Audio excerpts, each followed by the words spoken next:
لکھا ہے حضرت ابو المواہب رضی اللہ تعالیٰ عنہ، آپ اللہ کے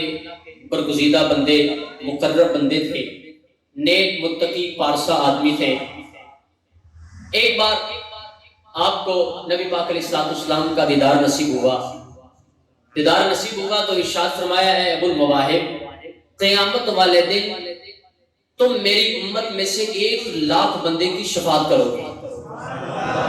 تمہاری وجہ سے 1,00,000 بندوں کو اللہ جنت میں داخلہ عطا فرمائے گا، 1,00,000 بندے تمہاری وجہ سے نجات حاصل کریں گے۔ یہ جو حضرت ابو المواہب تھے، امام اہل سنت فرماتے ہیں، انہوں نے عرض کیا یا رسول اللہ بمستوجبت ذالک، یہ مہربانی ہونے کی وجہ کیا ہے؟ میں کوئی نبی نہیں، رسول نہیں، خود کو کوئی عالی مرتبہ تصور نہیں کرتا، خود کو کوئی بہت بڑا نیک اور متقی پرہیزگار میں نہیں کہتا، لیکن مجھے یہ شان، یہ رتبہ کس وجہ سے ملا؟ فرمایا وجہ یہ ہے کہ تم میری ذات پہ درود بھی پڑھتے ہو، درود پڑھ کے اس کا ثواب میری بارگاہ میں پیش بھی کر دیا کرتے ہو۔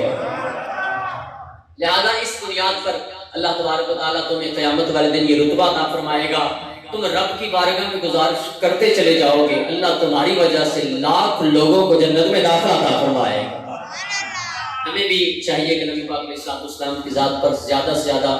درود و سلام بھی پڑھیں اور پھر اس کا ثواب حضور کی بارگاہ میں نظر بھی کرتے رہیں۔ سورہ فاتحہ جتنے بھی نمازی ہیں وہ نماز میں اس کو پڑھتے ہیں، اور جو نمازی نہیں ہے اللہ انہیں نماز پڑھنے کی توفیق عطا فرمائے۔ جب بندہ نماز کے لیے کھڑا ہوتا ہے تو نماز کے لیے کھڑا ہونے کے بعد سب سے پہلے اللہ تبارک و تعالیٰ کی پاکی بیان کرتا ہے، سبحانک اللہم و بحمدک و تبارک اسمک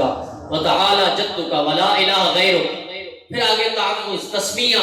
اور پھر وہ سورہ فاتحہ پڑھتے پڑھتے بات کو آگے لے کے چلتا ہے۔ اگر آپ اس پوری سورہ فاتحہ کی ابتدا سے لے کر اگر آپ اس کو پڑھنا چاہیں تو آپ توجہ سے اگر اس کا معنی اور مفہوم پر تھوڑی سی نظر کریں تو آپ کو اندازہ ہوگا کہ بندہ باوضو ہو کے، پاکی حاصل کر کے، طہارت کے ساتھ بندہ آتا ہے۔ اگر گھر میں نماز پڑھے تو جائے نماز پہ پاک صاف ستھرے کپڑے پہن کر، صاف ستھری جگہ پہ کھڑا ہو کر اللہ کی تسبیح بیان کرتے ہوئے، اس کی پاکی بیان کرتے ہوئے سبحانک اللہ سے اپنی نماز کو شروع کرتا ہے، اور مسجد میں آنے والا مسجد میں اپنی نماز شروع کرتا ہے باوضو ہو کر، پاک صاف ہو کر۔ یہ بندہ جو نا وہ ثنا کے بعد اعوذ باللہ پڑھتا ہے، پھر بسم اللہ شریف پڑھتا ہے، پھر کہتا ہے الحمدللہ رب العالمین، تمام تعریفیں اس رب کے لیے ہیں جو ساری کائنات کو پالنے والا ہے، الرحمن الرحیم، وہ مالک رحمان بھی ہے، وہ رحیم بھی ہے۔ پھر آگے کہتا ہے مالک یوم الدین، وہ آخرت کے دن کا مالک بھی ہے، یوم جزا کا مالک بھی ہے۔ ایاک نعبد و ایاک نستعین، اے مالک ہم تیری ہی عبادت کرتے ہیں، تجھ سے ہی مدد مانگتے ہیں۔ اتنا کہنے کے بعد بندہ نماز میں ہے، رب کی تسبیح پڑھنے کے بعد اب یہ بندہ پھر کہتا ہے اہدنا الصراط المستقیم، اے مالک مجھے سیدھے راستے پر چلا۔ نماز اس نے پڑھی ہے، یہ نماز اس نے شروع کی ہے، ثنا اس نے پڑھی ہے، پاک صاف ستھرا ہو کر طہارت حاصل کرنے کے بعد صاف ستھری جگہ پہ کھڑا ہو کر اللہ کو رحمان اس نے مان لیا، رحیم اس نے مان لیا، رب مان لیا، کائنات کا پالنے والا مان لیا، کائنات کا پالن ہار مان لیا، مالک یوم الدین مان لیا، معبود وہی ہے، مسجود وہی ہے، عبادت کا حقدار وہی ہے، مدد بھی اسی سے مانگی جاتی ہے۔ تمام چیزیں تسلیم کرنے کے بعد، تمام چیزوں کو بولنے اور پڑھنے کے بعد پھر کہہ رہا ہے اہدنا الصراط المستقیم، ہمیں سیدھے راستے پر چلا۔ بندہ خدا وضو کر کے آیا ہے، یہ سیدھا راستہ نہیں، مسجد میں آیا ہے، یہ سیدھا راستہ نہیں، رب کو رحمان و رحیم کہہ رہا ہے، یہ سیدھا راستہ نہیں، رب کا ذکر کر رہا ہے، کیا یہ سیدھا راستہ نہیں، قرآن کی تلاوت کر رہا ہے، کیا یہ سیدھا راستہ نہیں، رب کی بندگی کر رہا ہے، کیا یہ سیدھا راستہ نہیں؟ نہیں، ہر مسجد میں آنے والا ضروری نہیں کہ سیدھے راستے پر ہو، ہر نماز پڑھنے والا ضروری نہیں کہ سیدھے راستے پر ہو، ہر قرآن کی تلاوت کرنے والا ضروری نہیں کہ سیدھے راستے پر ہو، ہر طہارت حاصل کرنے والا ضروری نہیں کہ سیدھے راستے پر ہو، ہر رب کا ذکر کرنے والا ضروری نہیں کہ سیدھے راستے پر ہو۔ پھر سیدھا راستہ ہے کون سا؟ مالک خود فرماتا ہے صراط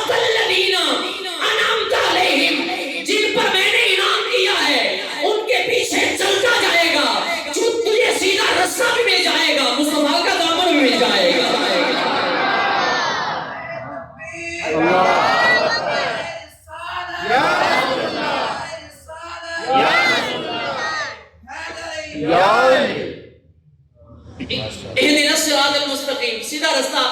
ہمیں سیدھے رستے پر چلا، صراط الذین انعمت علیہم، ان لوگوں کا راستہ جن پر تو نے اپنا انعام کیا۔ مطلب نکلا کہ جن پر رب نے انعام کیا ان کا رستہ صراط مستقیم ہے۔ ویسے تو جو اہل علم ہیں وہ جانتے ہیں، ملا جیون نے صراط مستقیم کی جو تفسیر بیان کی ہے نور الانوار کے اندر، یہ تو اہل علم کی بات ہے، لیکن میں آپ کو سمجھانے کے لیے صرف اتنا کہوں گا کہ صراط مستقیم کی تفصیل اور تفسیر جو علماء نے بیان کی وہ یہ ہے، مختصر یہ ہے، نہ سجے نہ کھبے، نہ افراد نہ تفریط، یہ علماء کی زبان کے لیے، علماء یہ پڑھے پڑھاتے ہیں، نہ دائیں نہ بائیں، سیدھی سڑک یہ شہر شفاعت نگر کی ہے، دائیں بائیں نہیں جانا، صراط مستقیم یہ ہے، کیا ہے؟ انعمت علیہم، جن پر مالک تو نے انعام کیا، جو تیرے انعام یافتہ،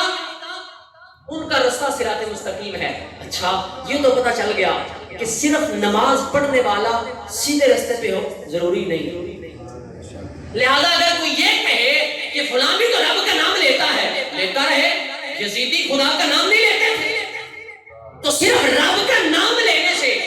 صراط مستقیم پر ہونا ضروری نہیں۔ پھر صراط مستقیم پہ کون ہیں؟ جن پر رب نے انعام فرمایا۔ اب انعام یافتہ لوگ کون سے ہیں؟ قرآن پاک نے اس کو بھی بیان فرمایا ہے، چنانچہ قرآن پاک سے پوچھتے ہیں کہ جن پر رب نے انعام کیا وہ کون لوگ ہیں؟ قرآن پاک فرماتا ہے انعم اللہ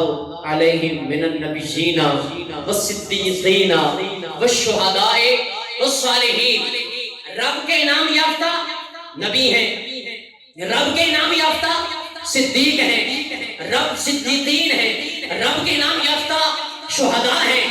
رب کے انعام یافتہ صالحین ہیں۔ یعنی نبیوں کا راستہ صراط مستقیم ہے، صدیقوں کا راستہ صراط مستقیم ہے، شہداء کا راستہ صراط مستقیم ہے، صالحین کا راستہ صراط مستقیم ہے۔ اگر صراط مستقیم تلاش کرنا چاہتے ہو،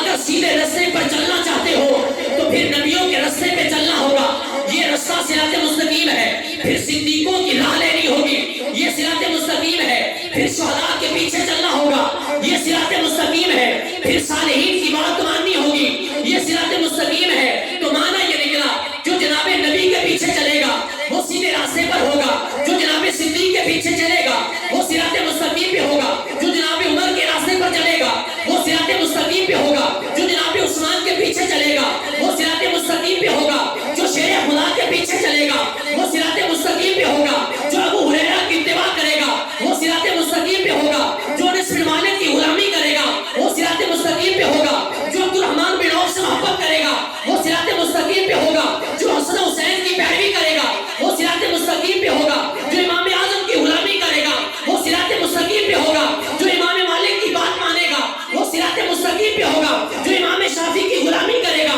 وہ صراط مستقیم پہ ہوگا، جو غریب نواز کے گن گائے گا وہ صراط مستقیم پہ ہوگا، جو بایزید بستامی کے قدموں کو چومے گا وہ صراط مستقیم پہ ہوگا، اور جو احمد رضا کی غلامی کرے گا وہ صراط مستقیم پہ ہوگا۔